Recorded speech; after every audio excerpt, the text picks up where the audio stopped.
Hello everyone, this is Denny from Property Zeal Buyers Agency. How to create a property buying strategy. This is especially important when I deal with clients who are coming in to invest in properties. This holds good even to people who are trying to invest in properties by their own. These important steps or things that you should be considering before investing in property is very important to reach the end goal. People don't follow these strategies and hence most of them fail investing in property. The main goal of investing in property is to create profit and nothing other than that. And we need to strictly follow these steps. I hope this is going to be useful for you when you're buying an investment grade property.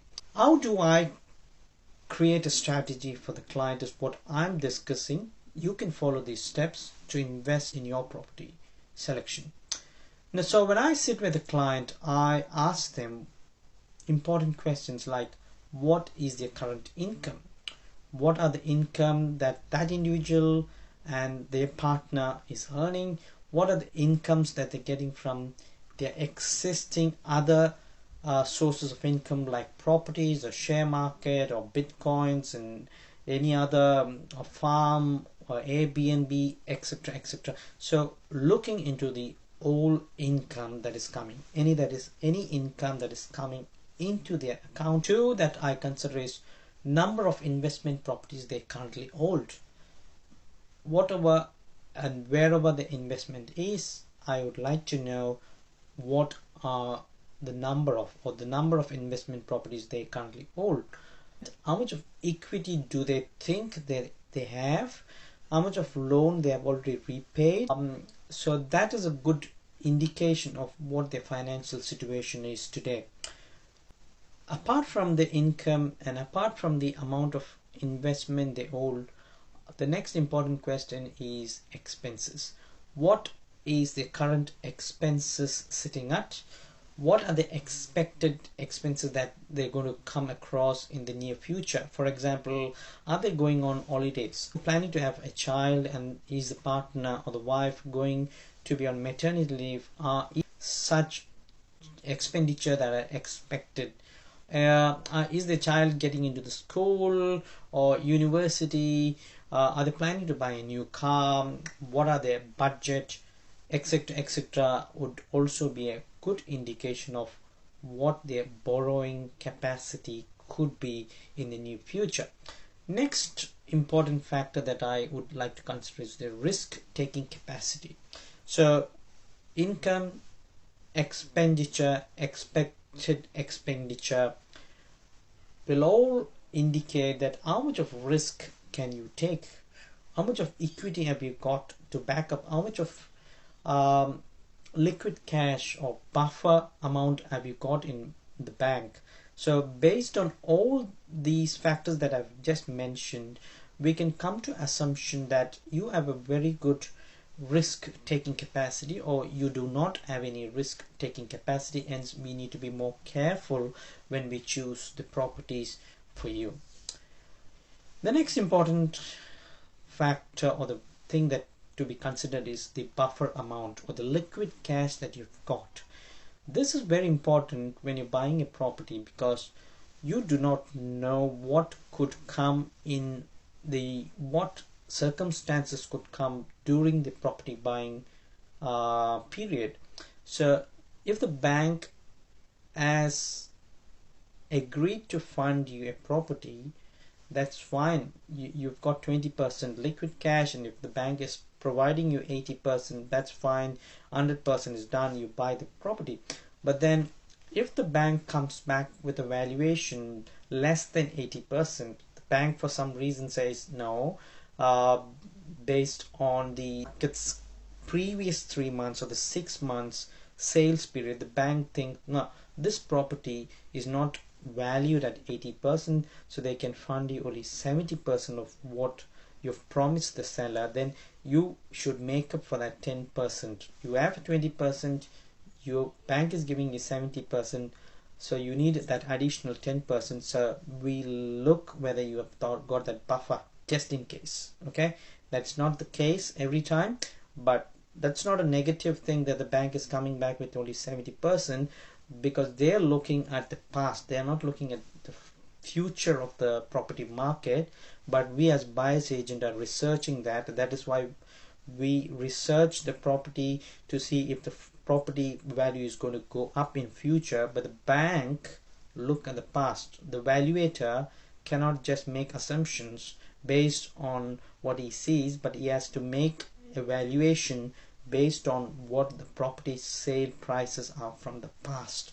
So the property valuator looks 3 to 6 months from the past, and hence he brings a valuation. Suppose he brings a valuation at only 70%, you should have 10%. So that is why we look whether you have that buffer cash in place.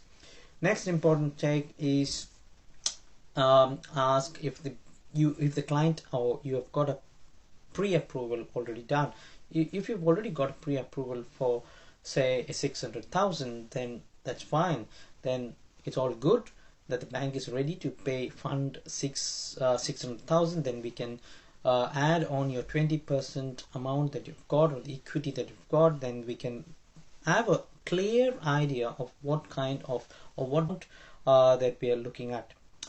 The other important thing is, apart from knowing your circumstances, I as a buyer's agent talk to your personal mortgage broker. If you've got an accountant, I speak to them.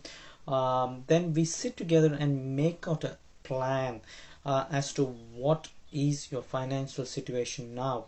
It's not a sole decision. I don't make my own decision. I consult with specialists in mortgage brokering. I consult with accountants, and then we work out a plan. We work out a strategy that suits your personal individual needs. Apart from this, based on all these factors that I've mentioned in the previous points, and in consultation with your individual specialist investment grade mortgage broker plus investment grade property specialist accountants, we come to a conclusion of whether you should be buying a positive cash flow property, or whether it can be a neutral cash flow property, or is it all right for your situation to even go for a negative cash flow property. And we can take the next step based on all these important points. So after all this discussion and to and fro and pre-approvals and discussion with your specialists, mortgage broker or accountants, we come to a conclusion in discussion with the client whether we go for a positive cash flow, negative cash flow, or neutral cash flow. Then the actual research for a suburb or actual research from a property starts only then. This is what is meant by strategy. Why do you need a strategy? We need to do a strategy so that, one, you buy it very safe. Number two, this strategy will help you to pinpoint which suburb or property suits you. And this strategy will also help you grow your property portfolio so that you can keep buying. If you don't have a strategy and you're going to buy a property blindly without any of these strategies, then you will be among the 99% of Australians who buy investment properties without a strategy, and they get stuck. And they struggle repaying the principal place of residence, and they struggle to repay the mortgage on the investment property, and they're literally stuck for 30 years repaying these two, and they end up retiring with one property because they have to sell the other one, either one of them. This is not what we have to do. We have to have a strategy to keep buying property 1 investment, property 2 investment, based on the strategy again, property 3. So we do a strategy session, strategy planning for each and every property that you buy. Each and every purchase should have a strategy, and each and every purchase